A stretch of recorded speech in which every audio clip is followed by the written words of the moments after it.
But let's start off this morning because Pete Hegseth went out again on to the lectern, along with the chairman of the Joint Chiefs of Staff, to give an update on the war. And here's what he said leading off. And again, today will be the largest strike package yet, just like yesterday was. As I've said from day one, our capabilities continue to build. Iran's continue to degrade. We're hunting and striking death and destruction from above. Well, you know, I can no longer see Pete Hegseth, especially when he's having that demonstrative, they're going down while we're going up. He's kind of this caricature. I can't see him without seeing Colin Jost now. Because on Saturday Night Live, Colin Jost plays the best Hegseth I've ever seen. And now I can't disaggregate them in my mind. But is he serious, or is this a Colin Jost lookalike? What do you think about his comments? Well, I think he's preparing for his post-government career. He'll be a spokesman for erectile dysfunction ads. You know, we're going to bigger tomorrow, but bigger, always bigger. You know, it's just, you know what? Size doesn't matter. What matters is, are you actually incapacitating the other side in its ability to continue to carry out operations? And on that front, the answer is no. And Larry, let me show you a graphic here, because while he said that they're going down as we're going up, this is a chart of the daily strikes from the Iranian side in missiles and in drones. And you can see that on the first days of the war, they were pretty high. And then there was some truth to what Dan Kane said at one point, where he said they were like 90% down. But you see, that's on day 7 and 8, and they hit their nadir. Since that time, they have been popping back up. And you see, every day they have been launching more concurrent with we're running lower on the interceptor missiles, but not that really matters that much, because the interceptor missiles themselves have a pretty low area of interception rate. Yeah. But what does that tell you about the Iranian resilience and about the statements coming out of the Pentagon? Anybody that's been following the war between Russia and Ukraine and goes back to 2022, this is, as Yogi Berra said, deja vu all over again. We were, repeatedly being told in April, May, June, July, August of 2022, Russia's running out of missiles any day now. They're out. They're exhausted. They're out. Well, the same was being said about Iran. And again, the West, it's an intelligence failure. It's not really a failure. We can't see through rocks. Okay, they've buried their missile program underground, miles and miles and miles of tunnels, production facilities. So we really have no idea how many that they are producing, how many they have stored. What we do know is early on in this conflict, in this war, Iran used missiles that were 10, 15 years old. They're the older technology. Well, why'd they do that? They were sucking up U.S. air defense. And, I've written 2 different articles on this. If we have not depleted our PAC-3 that goes on the Patriot and our THAAD missiles now, they'll be depleted by next week. I mean, we're not talking weeks of supply. We're literally talking days of supply, because the total production of THAADs is 900. So not in a year. That's from the time that Congress first allocated money for this production, 900. So when you figure you've got to fire 2 THAAD missiles to take out 1 ballistic missile, that means you got the ability to shoot 450 missiles. Iran has already shot about 1,000 missiles. Okay, so right there, if the THAAD was used to go after every one of those Iranian missiles, the THAAD would be depleted. Same with PAC-3. PAC-3's total production was, as of the end of December 2025, 4,620. And that's on the generous side. That's assuming we had the maximum production possible. The actual numbers could have been lower than that, but at least 1,000 have been used in Ukraine. And we don't know how many, maybe 1,000 were used last June. So from 4,620, you're already down, you've got 2,620 left. That means they're capable of engaging about 1,000 ballistic missiles. And we're done. I do know of one particular U.S. base in the Gulf region that they depleted their supply last Wednesday. I mean, they're out. Larry, They're out. You say that categorically it's like two per one, but I mean Sometimes we've seen a number of shots. Gary has shown. I don't know if you have any of them still handy from last week, where there was like just bam, bam, 1, 2, 3, 4 went up there, and none of them hit anything, and the missiles kept on coming. Yeah. So those seems like there's a lot more than that, even than what had happened. Yeah, and it's not, not revealing top secret information. I mean, they publish in the defense budget, they got line items and how much Lockheed Martin's going to, they can build X amount for X amount of dollars. It's just do the math. And that's what's so, I guess it's not shocking that the reporters, these so-called journalists, are a bunch of, lazy people. They're not doing the basic work to say, hey, let's ask questions, how many are being fired? And, they're out. And so that's one of the reasons now you see the uptick with the Iranian missiles, because they know they've depleted both U.S. and Israeli air defense systems. So now they can fire, and they're going to fire more sophisticated missiles that can cause more damage. So, the United States can't stop it because they keep saying, oh, well, we destroyed all these launchers. The more modern missiles that Iran has are being launched from underground silos that literally they pop out of the earth. And we say, oh, there's one. Well, it's like playing whack-a-mole. Well, we'll go hit that where it just came out of that hole. Well, it comes out of another hole. Well, we'll go get that one. And before coming on air, I think the Department of War, formerly known as DOD, confirmed that an F-35 was hit over Iran. Oh, no kidding. Yeah, I did not see that. So it looks like an F-35 has now been shot down. So much for the suppression of enemy air defense, the SEAD portion. Again, I think the United States has been gaslighting the public on that because they've been doing standoff missions. So they're not actually over Iranian airspace. They're staying outside Iranian airspace, launching the JASSMs in. Not so much the JDAMs only have like a 50-mile ability, but yeah, there's an example of one of the missiles being just fired out of, you're looking at, it looks flat Earth. They don't have any visible outward signs that there's a missile there. There comes another one. So our satellites could, oh yeah, we know where that one was launched from. Well, okay. That means under that you got miles of underground facilities, and that's what. So Iran does. We say, oh, we destroyed Iran's navy. They didn't really have a navy. They've got a Coast Guard, lethal Coast Guard with small boats that we have not destroyed, accompanied by drones, maritime drones, and they haven't even begun to fight with those, and we don't really have a good defense against that. And then, well, we've destroyed their air force. They don't have an air force; they got a missile force. Right. So it's like we're fighting. We're all geared up to fight an enemy that's not there. We've come. We haven't come properly dressed for the activity. Is how I would put it. And let me ask you. Speaking of activity, there was yesterday morning what looked to be a pretty substantial escalation started from Israel, that they attacked the North Pars gas field in the Persian Gulf, which angered Qatar and Iraq, because Iraq, even though they don't have control of that field, a lot of their electricity is generated from it, and it was actually cut off. Like 31,000 megawatt hours worth of power got cut offline, which is going to be a huge problem for Iraq. That's not an insignificant amount of generation. And then, of course, Iran promised that they would retaliate afterwards, which some reports had overnight that they did. What is that going to tell you about where this war is going? Iran has made it clear. They announced that this is total war.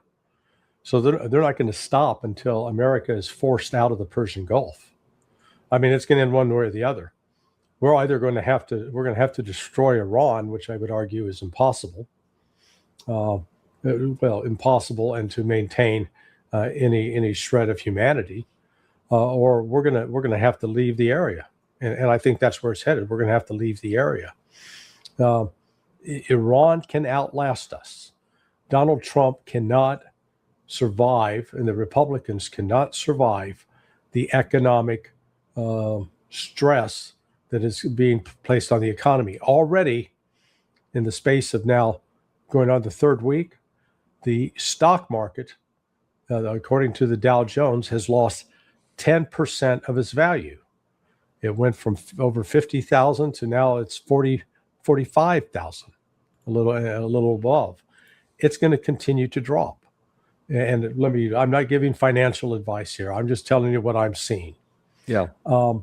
At the same time, the price of gas, it keeps going up about 8 to 10 cents every 2 days, 2 or 3 days. So it's already in the course of these 3 weeks, it's now up $1 down here in Florida.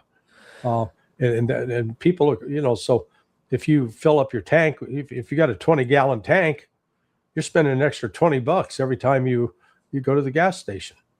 And if you fill up once a week, okay, that's and then do that for 52 weeks, okay, now you're talking $1,000. Well, for you and me, $1,000, okay, we'll suck it up. I'll smoke one less cigar a week or something, But for a lot of Americans are living paycheck to paycheck, and that $1,000 hurts. Well, and then it's compounded though because diesel is also going way up. I think diesel is expensive. It's been in years. It's up $2. $2. Okay, so every one of these trucks is going to Giant Foods or Publix or anything else, anything that's moving anything anywhere. The price of everything then goes up. So it's not just your cigars, but then also whatever you get when you go to the grocery store or go to your restaurant to buy food. Everything is going to go up, and I don't see an end to this anytime soon. Do you? Well, let me compliment you on your reference to both Giant, which is Northern Virginia, Washington, D.C. area, and Publix, which is Florida. Well played, man. That's some skill there. That's high skill. Was a difference to you. Tip of the head. Yeah, no, but you're right. This is now going to creep in to every facet of American life. So the inflation, we're going to be caught with. You can remember it. You were at least a teenager back then, but in the 70s, very much when we had stagflation. We had high inflation. It was a consequence of the Vietnam War, and the Israelis with the Yom Kippur War, and then the Arab oil embargo from OPEC, which lasted about 7 months, and that drove the price of oil up. Of course, price of oil back then was like $4 a barrel, and it went up to $12 a barrel. we look back and go, "Good Those God, were the man." days. I sound like my grandfather talking about the Depression. But now we're in a stage where we went from $60 a barrel to the Brent is up around 120, and it's gonna continue to go up. It will be lucky if it stops at just $200 a barrel. So then that reverberates throughout society and throughout the economy. And then we're only talking gas. What about the oil base, the gasoline? Right. Then what about liquid natural gas? Good God, that's now 25% of the world capacity is now gone with Qatar, and no telling how long it'll take Israel to get back online. So that as well is going to have a dramatic effect. Then top that with 35% out of that natural gas is produced fertilizer, urea, that forms nitrogen, and that's gone, which means they're already seeing prices as much as 25 to 50% price increase on fertilizer.